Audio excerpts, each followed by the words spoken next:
boy, to have my son, John. Manahimo pa naman sa Mayo, atong reunion. I hope everyone has enjoyed and go on enjoy it for this time.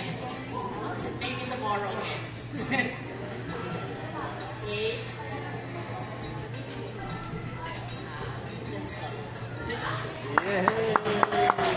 Thank you, Tita Inday. Thank you so much, ma'am. Of course, okay. So, let's take a moment to celebrate naman where we all came from. So, each family group, of course, we will go around, Papa and I.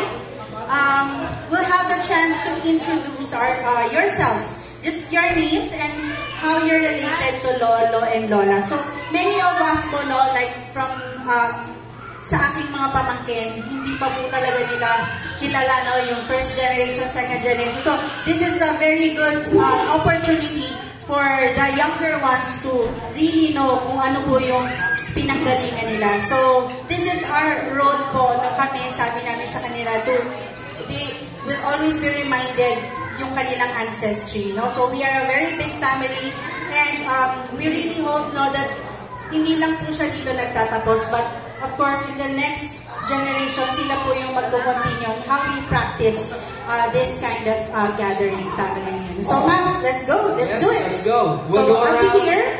You'll be All right. this side.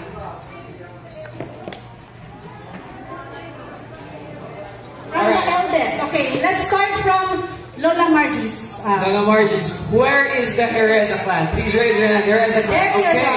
Okay. There you go. Lola Margie is the oldest of the 12 siblings.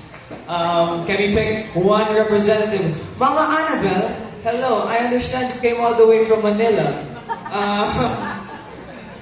First of all, welcome back to Bacolod. You know, it's always such an honor to have you here with us. So, how do you feel now that you're back? Awesome. And excited. To see everyone, especially those that I met when they were still kids, but now I cannot recognize them anymore because they already grown up and with children. And the new upcoming generations, the small ones, the kids. So I hope I will still have the time to meet them when they're already grown ups. Okay, thank you so much, Mama Annabelle. We have one more question. Considering you're here with us with the Tati Hereza clan, and what is your favorite memory with this family, with this clan? Of course, my favorite remembrance of this family is when my husband was still around.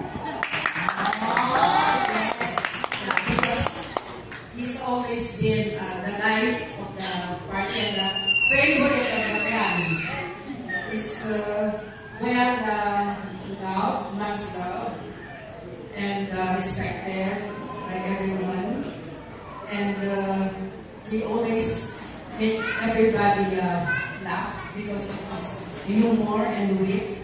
And we miss him so much because of those, contributions in making the events very happy and fun and memorable.